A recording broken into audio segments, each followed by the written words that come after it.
Hi, and welcome to SimpleSpiritualityPH.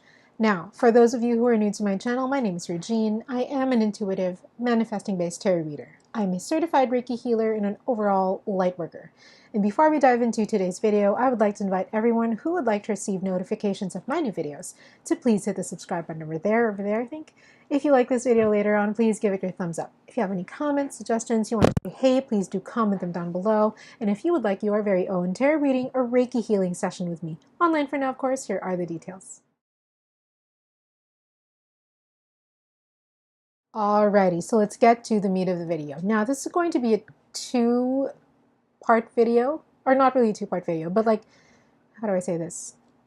This is going to be both a vlog and a reading. So let's get to the reading first, which is basically the reading for the 4th week of January, all right? And we're going to be using the Light Seers Tarot by Chris-Anne. I do have an unboxing of this. I will leave it linked up there or there if I see it.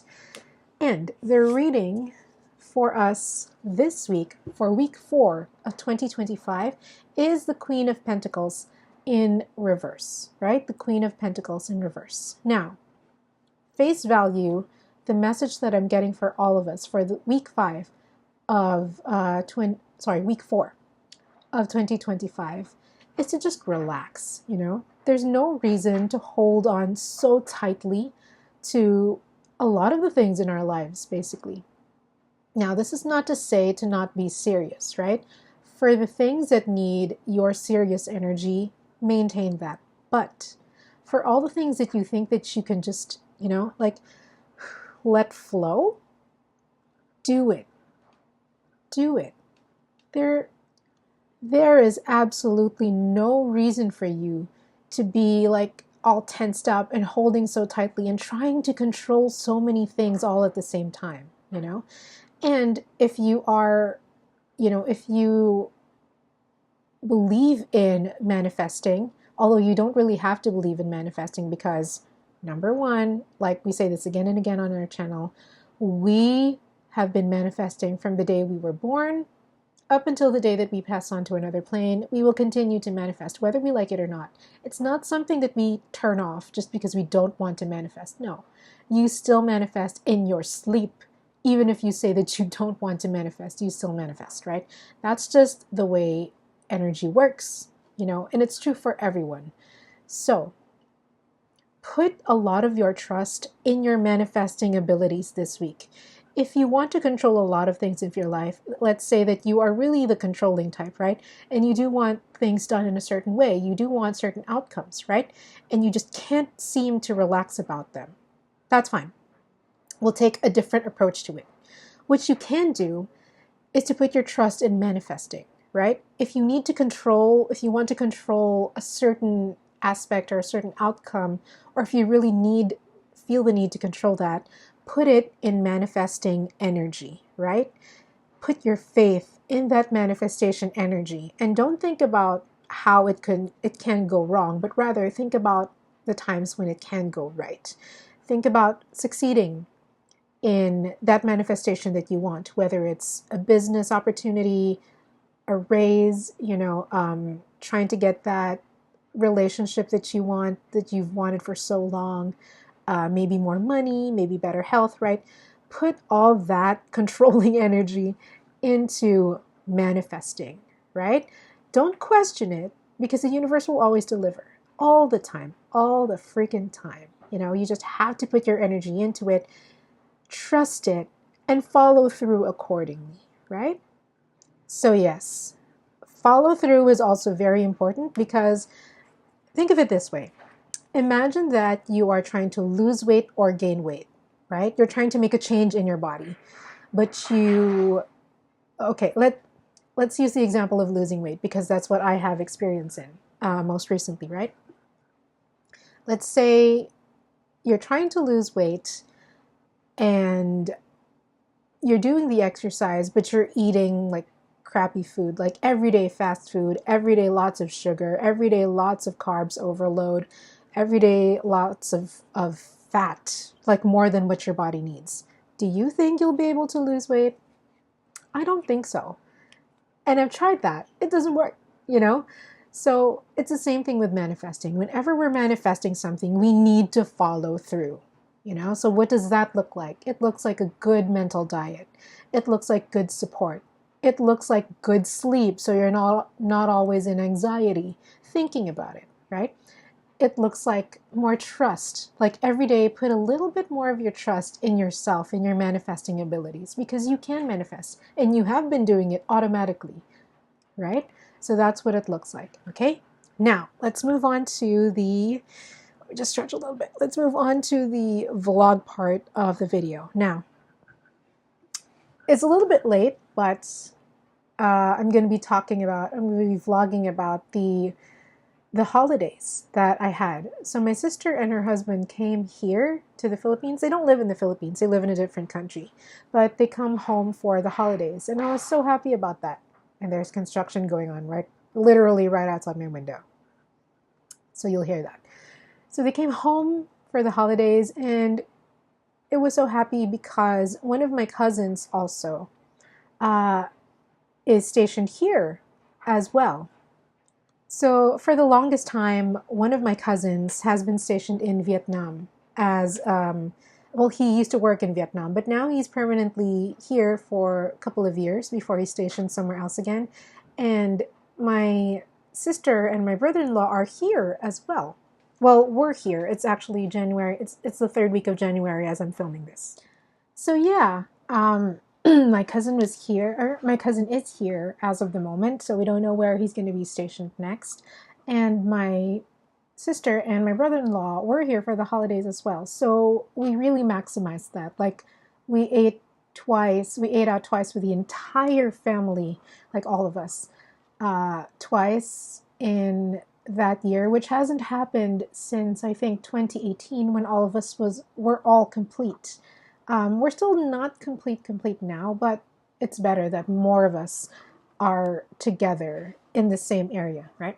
So yeah, we did that for the holidays. We did that for New Year's Eve and New Year's Eve and Christmas Eve, right?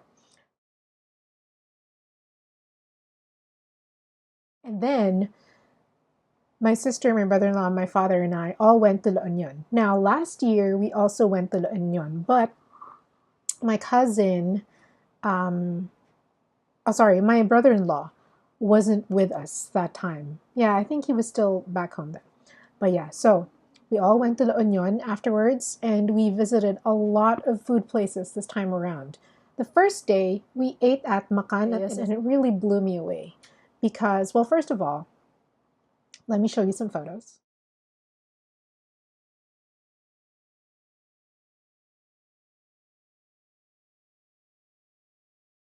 Okay, so the reason why the food at Macanat Eliseos blew me away, first of all, they were really good, like very good flavor.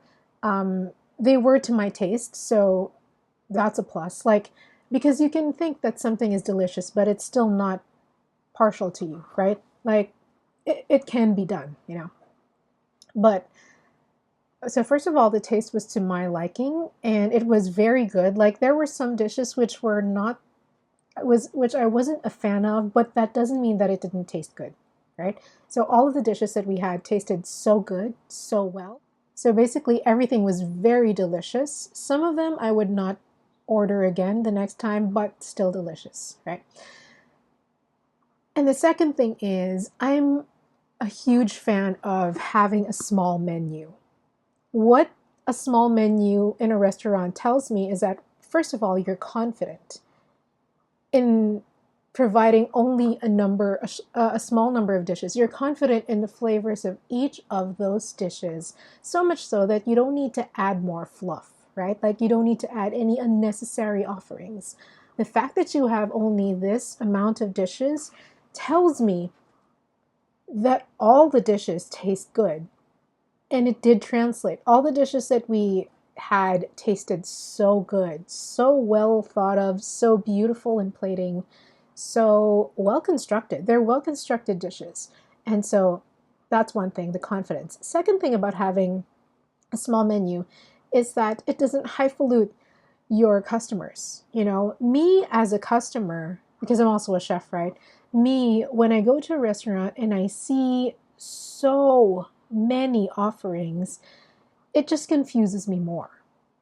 You know, I would rather go to a restaurant that has only a couple of offerings, um, as opposed to so many offerings, because I don't know if you're able to keep up the quality of each of those dishes, right? The smaller number of dishes you have, the more care goes into it, because you can give each dish the same amount of time, research and development, and support if needed, right? So, and it doesn't, as a customer, again, it doesn't confuse me as much, right? So I was so happy with that. I was so happy to see that they had a decent amount of offerings, not too much, but not too little either, in terms of food wise, right? I didn't order drinks, so I only looked at the food menu. And again, everything we ordered was great. Now, another thing that I noted was I tasted their dinakdakan, and I'm just going to let you research what dinakdakan is. I'm not going to explain it here because that'll take a lot of time for me. Like, I'll explain a lot, you know. So just research it, dinakdakan. So they had a head to tail dinakdakan, and I was so here for that. I was so there for it, you know. It tasted so good, and there was no unnecessary garnish. And one thing that I really adore is that they used head to tail parts of the animal. Now, I am part of the group of people who does eat meat and poultry and animals, basically. So I'm not a vegetarian, but I do respect vegetarians for their choice, their food choices, right?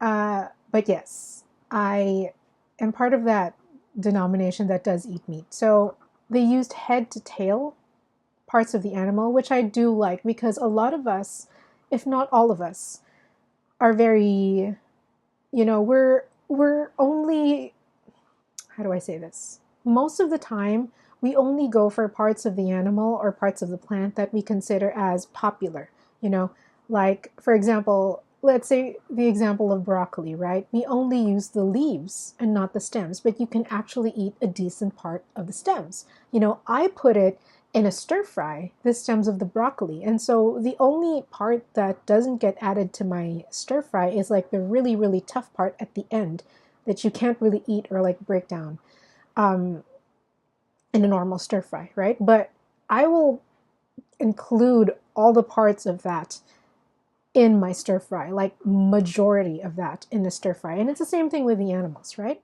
So if you are cooking with the animal or making a dish with the animal, it's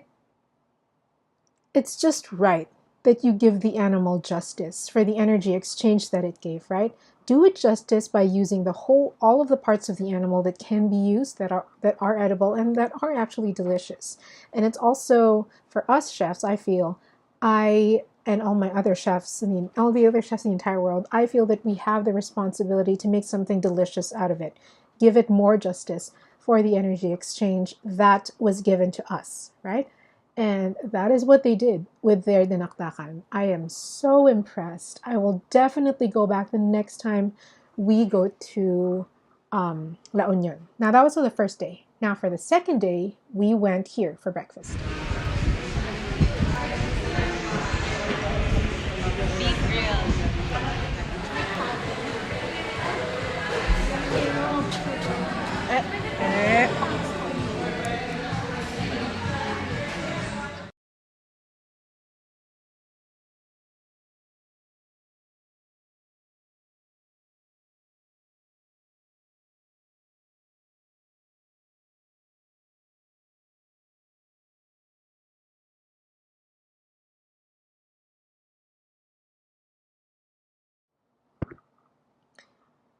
So that was Masa, which is a barefoot bakery.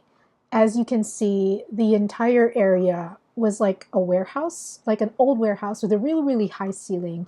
And it was very open air.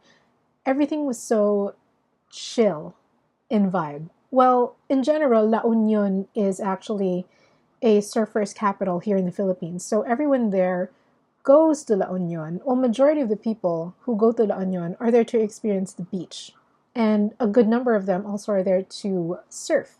So It's a very chill vibe, very go with the flow vibe, and it reflects here in masa. Their breads were delicious. Their kunyaman was delicious. I am a connoisseur of kunyaman. I have made it before, and that recipe that I made it with, Chef Junjun's recipe, is still the number one spot because for me, because it's yeasty. It tastes like cheese and sugar and butter combined together in a flaky, beautiful, perfect crust. That's what his recipe tastes like, all right?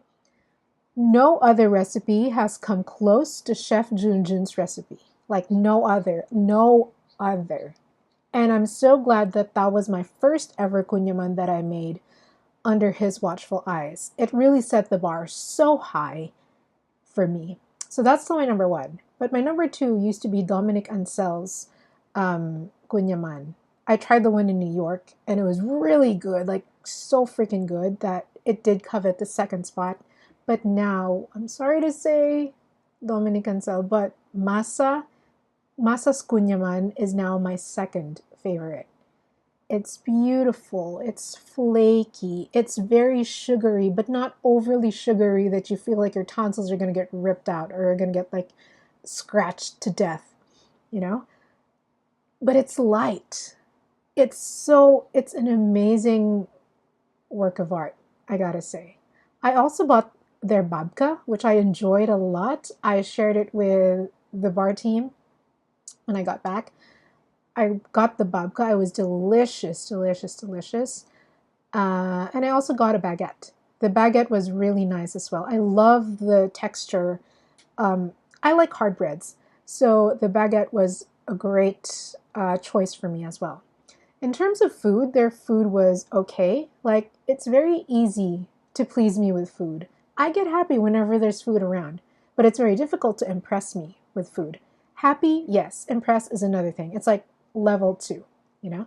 So the food was good, you know, and their coffee was good as well. And the ambiance was overall really nice, perfect for a low-key, very chill breakfast on a vacation. So, for dinner that day, where did we go? We went to Kabsat. We always go to Kabsat whenever we're at La Union, and Kabsat means sibling. By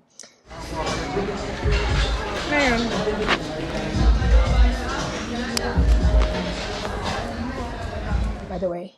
And so, of course, we had to get poki poki, which is basically eggplant. I love poki poki, and I've made that too for Casino Cult.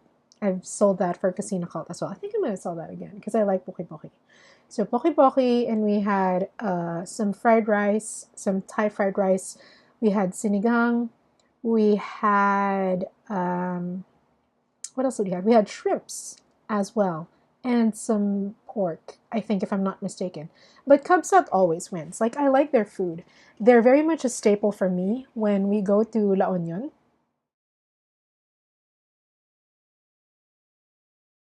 Sadly, though, we weren't able to see a sunset because we went when it was raining. The entire time that we were in La Union, it was raining. And so that didn't deter us from going to the beach, by the way. We still swam, even though it was raining really, really hard. We still swam on the beach, just at the shore. And we enjoyed a different phase of La Union when it was raining. And yeah, because a lot of people go there when it's sunny, right? It's a beach place. It's a very different thing to experience a beach while it's raining. It's very calming as well. It's very soothing because there's not a lot of people who dare to do that. We did it safely, though. We were just at the shore, like really just at the shore. And we were there with a couple of other families. Not a lot, but a couple of other families as well. Right. So we also, of course, on the way back, we also went to Matutina in Pampanga. Because our route is usually we'll go to La Union and then on the way back we stop by Pampanga and Dagupan to buy fish from the market because they have extremely fresh fish there. And Dagupan is known for bangus, right? Milkfish. So yeah, we stopped by Dagupan and we got fish from the market. We got milkfish, like 10 of them. Huge milkfish. 10 of them, freshly caught. And we ate at Matutinas. So Matutinas is a seafood restaurant, and it's a staple for a lot of people who go to Dagupan. For us and us as well, for us included. So that was our mini vacation for the holidays. I remember also, let me backtrack a little bit. We also went to Bahay na Bato in La Union. We didn't intend to go there, but it was raining, and so we decided to do a detour. And I'm glad we went there because we discovered the most beautiful pebble beach, sandless beach. Right here, I'll show you.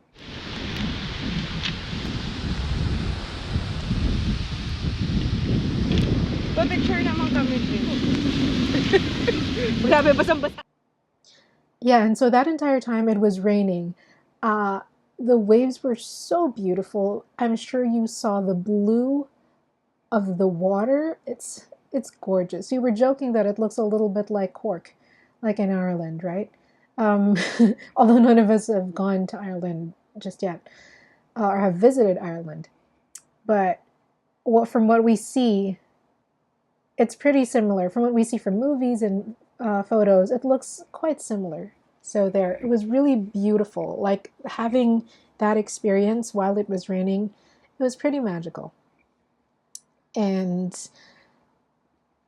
on our third day for breakfast, we went to this cafe. It's an anime cafe called Stream of Consciousness. Pretty cool name. I don't know if that's the name of an anime series or if it's in allusion to an anime series or an anime element, but it was called Stream of Consciousness, and it was really pretty inside. I like the aesthetic. The food was normal again, and I mean, I'm happy with normal food. It's so easy to make me happy with food, right? So I would eat there again at Stream of Consciousness. The coffee was great, very dark, so good, so good.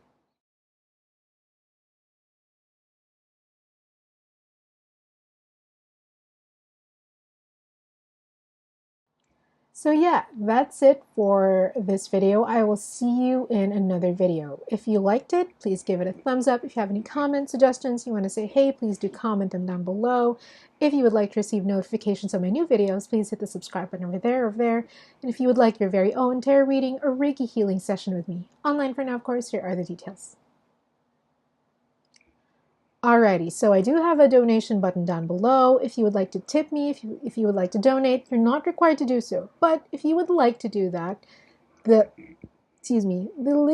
only link by which you can do that is down below. There's no other link for that, all right? And I will see you guys next time. Stay happy, stay healthy, and let's all see each other on Hobie's concert.